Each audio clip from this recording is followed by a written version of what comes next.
Today is May 30th, 2020.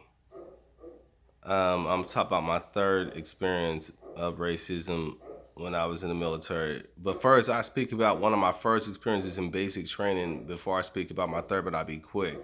One time when I was in basic training, there was this private named Wood, and there was this black guy named Woods. So Woods would dare not say this in front of the black guy Woods, but he said this in front of me. He said the reason why I hit the black guy named Woods is the same name after his name Woods is because his great great grandfather owned his great great grandfather. And I couldn't believe what this man just said, but he said it in front of me instead of Woods, because Woods would have probably whooped that ass. But so I felt I had to say something to say. And you know the reason why you are in the shape of a Homo sapien is because my great great grandfather gave birth to your great great grandfather. I mean, correction as I am, created your great great grandfather. And then he shut the fuck up and ain't said nothing like that again. Excuse me, I don't think I'm supposed to say that F word. But um, because he knew I was right because he was intelligent. Now, this third time I experienced racism was this Sergeant and Sergeant Jacks. This time in my life, I'm picking up 180 pounds. I'm maxed out at 180 pounds, picking up, doing a Wing Chun punch and normal punches and crazy punches with 180 pounds. But unfortunately, 180 pounds was my max. I could have probably went more like to 200, but 180 pounds was so heavy it felt like my wrist was about to fall out of joint.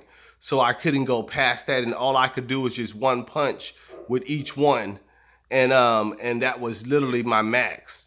And so I'm cocky now. I'm ready for any white boy to try to actually. So Sergeant Jacks come in here.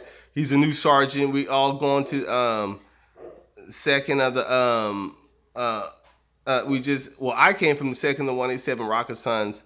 Now we're going to the second of the 506. They reopen it, and there's all these sergeants and stuff and privates fresh out of base training going to go open up this new battalion brigade, um, corrections, and so he doesn't like me, and he made sure he let me know that he doesn't like me because I don't look like his son or his relatives. So he made sure he tried to say it in an intelligent way like that. That's the only reason why he doesn't like me. And then he started like making my life. They assigned him to me. I got pissed off because I'm lifting 180 pounds, and you need to watch what you say to me because I'm tired of being picked on for being original, for being original native of planet Earth. I just want to sit here and defend my country and fight the enemies of America. And now I'm in here having to worry about white people trying to fight me as well. That they're supposed to be on the same side as me, help me trying to defeat the, you know, this all happened around 9/11. But I joined the military um, November 2003. Um, November 4th, 2003. But anyway, make a long story short, um, one day I wore some BDUs the day before, and I didn't put them in my rucksack. So he looked at everybody's rucksack. He saw I didn't have mine, and I wore them the day before, and it's my mistake. So I just thought he's probably might do muscle memory when I saw that I did something idiotic and not have my full uniform in my rucksack. Not on purpose, of course, just being human, I guess. So instead of him,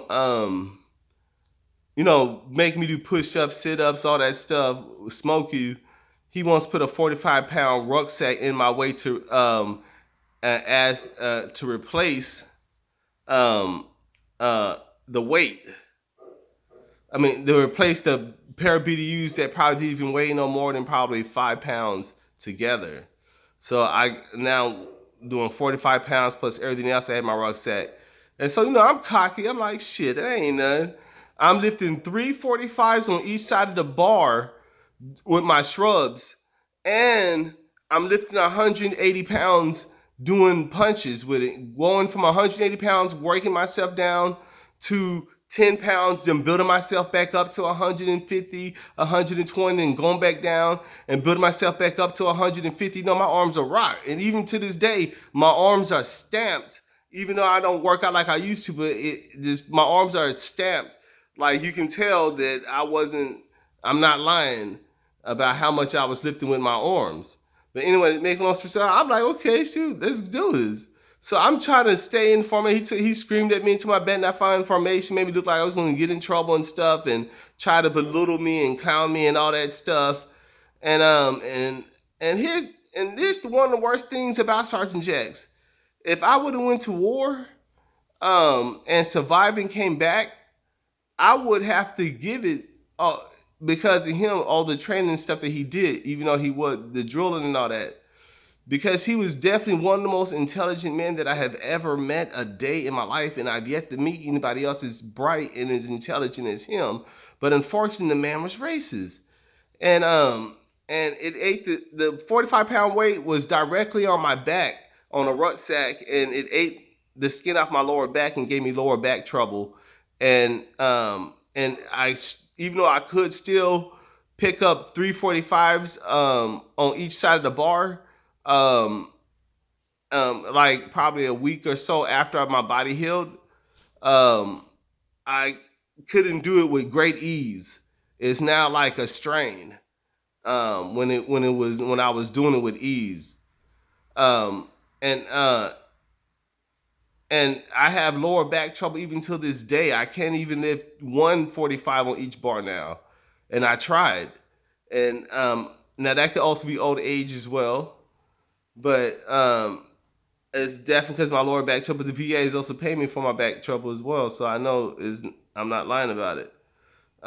But he also one day there was a fresh private named Poole. He comes into the pool. He's like he falls in love with Poole. He likes Poole and everything because Poole looks like his son and his relative, just like he informed me before. So now he starts promoting Poole. Every time Poole comes, he told me straight up that Poole was going to be in charge of me and I was going to be under Poole. And he told me that in front of Poole, in front of the rest of in front of Okugic and everybody else, in front of the rest of the squad, weapon squad. And Poole is like, he don't care. He takes promotion, make money, take money. You know, I don't fault Poole. He's not, as far as I knew, Poole wasn't racist. He didn't treat me like a racist. He's very intelligent. He didn't like rap music, but that don't mean he was racist. You know what I'm saying? Anyway, make a long story short. So, every time Poole had a early promotion, he got promoted. And I'm already at E3 status, ready to be promoted into E4. And he told me that he was going to make sure that he's going to make me turn E4 on the last day that they have no choice but to give it to me, is what he told me, but to give my rank. And Poole made so many advances. I think he was like E3 or E4 before and I was still an E3. And then when I exit out of the military, I'm in my head, I'm an E3. But then when I looked at my DD-214, it said I was an E4. And I was like, what the heck is going on here? You know what I'm saying? How can I be an E4 on my DD-214, but when I exit out, my rank was an E3? You know, so that was racism in the military. And Sergeant Jackson was one of the most intelligent men that I met, but he was also one of the most racist men that I met.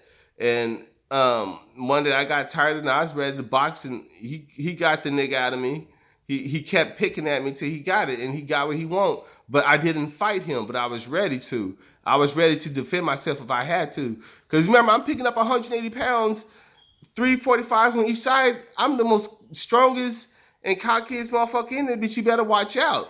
So he starts screaming at me, I don't fight fair. I'm going to go for the groin. I'm going to gouge your eyes out. Because he let me know that he's an infantry soldier that went to war and survived, and he's not going to lose this fight against me either. And I'm like, I don't give a fuck.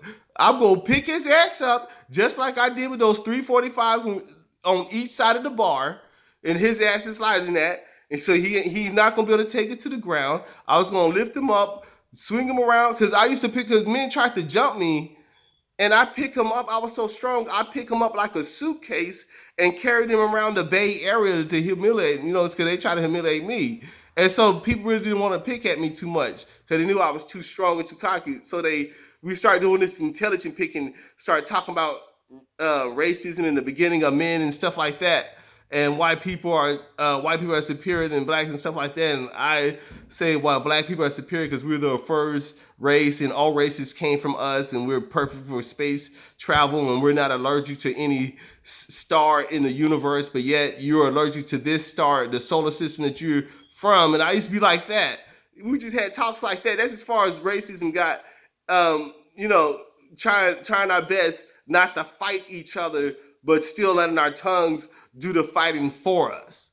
You know, but that was my third time experiencing racism in the military. Smith out.